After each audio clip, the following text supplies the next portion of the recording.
קריית נוער ירושלים נוסדה בשנת תש"ח עם קום המדינה. בראשית דרכה הציבה הקריה כנר לרגליה את המטרה חינוך הנוער לתורה ולמלאכה, כמאמר חז"ל, יפה תלמוד תורה עם דרך ארץ. המטרות של קריית נוער, מקודם כל, דבר הראשון, לבנות את האדם כבן אדם, ואחר כך להקנות לו את הידע הטכנולוגי שהוא צריך כדי להשלים את מה שהוא צריך. אם תורה שאיני מלאכה שפה בטלה, אז מלאכה שאיני מהתורה ודאי בטלה. הנהלת הקריה משקיעה מאמצים מרובים בהעלאה מתמדת של רמת הלימודים ושיפור הולך וגדל בתנאי הלימוד ובאמצעי ההוראה. בקריה לומדים כ-1,400 תלמידים בחטיבת ביניים ארצית במגמות מקצועיות, במקצועות האלקטרוניקה, דפוס, מכניקה, מחשבים ואומנות העץ, בישיבה התיכונית עיונית פיזיקלית והומנית ובבית הספר להכשרת הנדסאים. התלמידים נבחרים בקפידה מתוך מאות מועמדים מדי שנה. הקריטריון לקבלת התלמיד הוא רצונו ללמוד וכישרונו לרכוש מקצוע. קריית נוער היא כור היתוך של תלמידים מכל קצוות הארץ הבאים מעדות שונות. פסיפס מרהיב של כל הרבדים החברתיים. יחד לומדים וחיים בהרמוניה מלאה. זוהי קריית נוער ירושלים.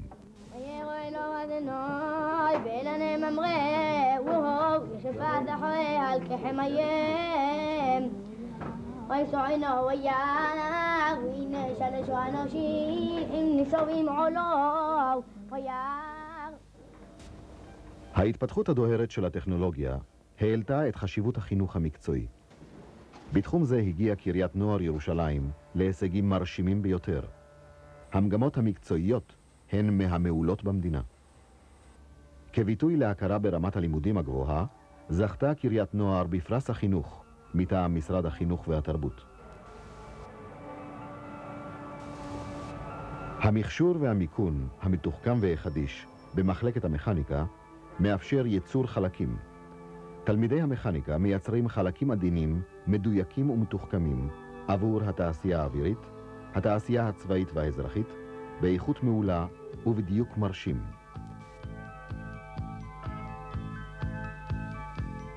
בחופש הגדול לדוגמה עבדנו בתעשיות שונות, כן?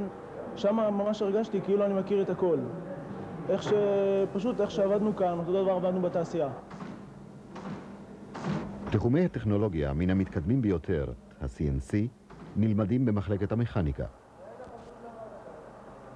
כל שיטות ושלבי ההדפסה נלמדים במחלקה לאומנויות הדפוס, כולל סדר צלם ממוחשב והדפסת אופסט מודרנית. התלמידים רוכשים ידע רחב בכל מקצועות הדפוס ומתמחים בהדפסה בצבעים. כל החומר הפרסומי ועזרי הלימוד המודפסים של קריית נוער נעשים בידי התלמידים של מגמת הדפוס. הזמנות לעבודות דפוס רבות מחוץ לקריה זורמות למחלקת הדפוס בעקבות המוניטין הרב שזכתה לה. באו אלינו מהיחידה להתנדבות של משרד הרווחה וביקשו להדפיס פלקט לשבוע התנדבות. עכשיו, התלמידים לקחו על עצמם את העבודה הזו, ויש פה הרבה מה לעשות.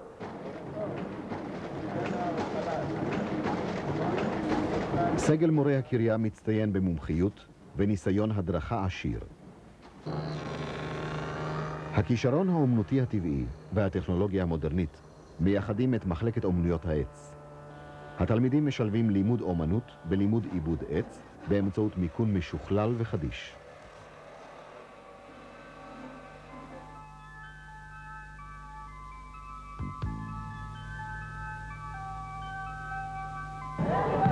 בצד דאגה לחינוך רוחני, דואגת הקריה גם לצד הגופני, לקיים מה שנאמר, ונשמרתם מאוד לנפשותיכם.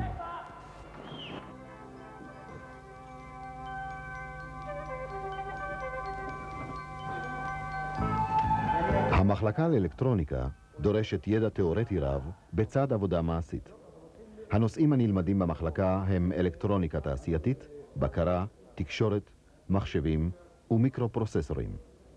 במחלקת האלקטרוניקה אני מקבל את הבסיסים של תורת האלקטרוניקה. אני מוצא הרבה עניין באלקטרוניקה, כי אלקטרוניקה היום למעשה זה דבר נורא חשוב, אחד מהבסיסים שלנו היום, כי כל העולם בעצם היום מבוסס על מחשבים, דברים כאלה, וכל המחשבים לא היו בנויים בלי אלקטרוניקה. מרכז המחשבים בקריה מפותח ומצויד במיטב השכלולים, מספק שירותים לכל מחלקות בית הספר. כל תלמידי הקריה לומדים להפעיל מחשבים. הטיב"ם, תכנון וייצור בעזרת מחשב, המילה האחרונה בטכנולוגיה התעשייתית.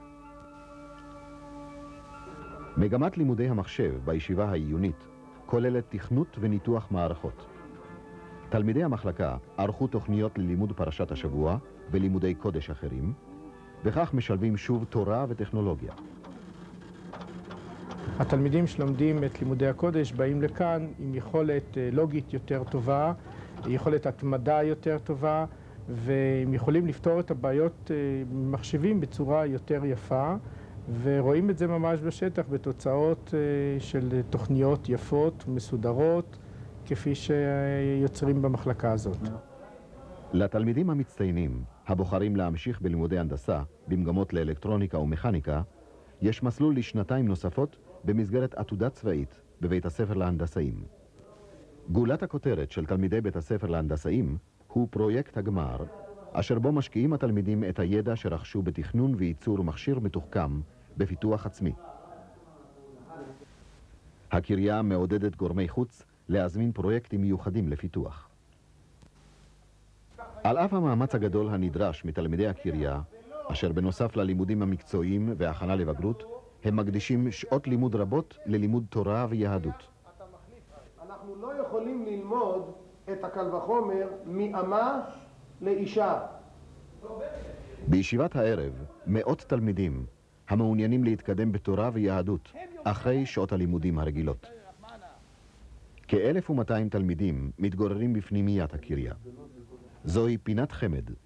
חדרי התלמידים הם דו-מפלסיים, כאשר מפלס אחד נועד ללימודים והכנת שיעורי בית, והמפלס האחר נועד לשינה.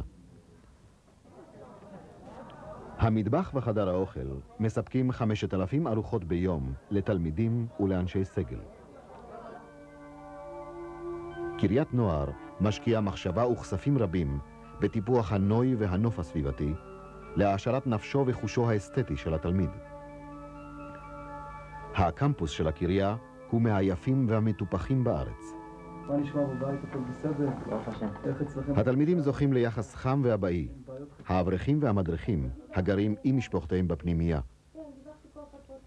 אני אישית למדתי בקריית נוער במשך 4 שנים במגמת האלקטרוניקה, ולמעשה אני מכיר את הבעיות די מקרוב, והם גם מרגישים כלפיי את העניין שאני מישהו לא רחוק מהם ולא זר להם, אלא מישהו יותר מביניהם ויותר שהם יכולים להרגיש את היחס החם ואת היחס האישי. מסורת היא בקריה לחנך להתנדבות ולאזרחות טובה. במסגרת ארגון נולד של הקריה, נוער לנוער דתי, משתתפים התלמידים בפעילויות חברתיות התנדבותיות, בסיעוד בבתי חולים, טיפול בנכים, בישישים ובעיוורים.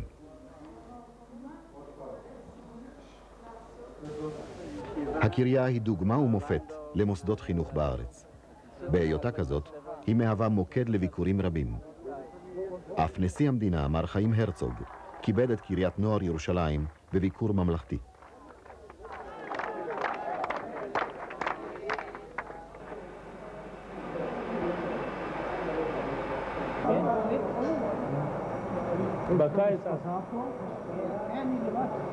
בדברי ברכתו ציין הנשיא כי זהו מפעל חינוכי וחברתי מהמעלה העליונה, והמלאכה הנפלאה הנעשית בו מלאכת קודש היא.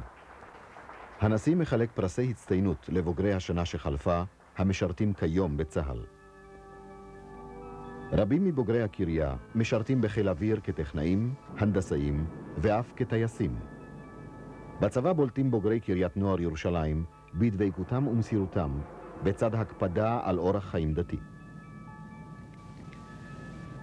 אני בוגר קריית נוער. כאשר מגיע בוגר של קריית נוער לחיל האוויר, הציפיות של חיל האוויר מהבוגר הן מאוד גבוהות. בגלל השם שנוצר לאותם בוגרים שהגיעו עד היום. במטוס זה ייתכן ויש רכיבים שיוצרו בקריה, ייתכן שטופל על ידי בוגרי הקריה, ואולי אף מוטס על ידי בוגר הקריה. הרבה פעמים אנחנו באים לבקר את התלמידים שלנו, גם אם זה בצבא, גם אם זה בחתונות שלהם, וכשאנחנו רואים את הסוף, כשאנחנו רואים את הסיום של העבודה שלנו, ודאי זה בשבילנו הנאה וכבוד לראות שהם ממשיכים באותו דרך שאנחנו לימדנו אותם. הקריה שומרת על קשר הדוק עם כל בוגריה למשך שנים רבות. התלמידים תמיד רואים בקריית נוער ירושלים בית. לאחר השחרור מצה"ל משתלבים הבוגרים בכל תחומי החיים שבמדינה. הביקוש לידיים עובדות מיומנות בתחום הטכנולוגיה הוא גדול מאוד. חינוך דור המשך של עובדי תעשייה מתקדמת ועתירת מדע היא מהמשימות החשובות והבוערות של קריית נוער. הכולל. קריית נוער שאינה שוקטת על שמריה בחינוך לתורה ועבודה, יזמה פרויקט ייחודי.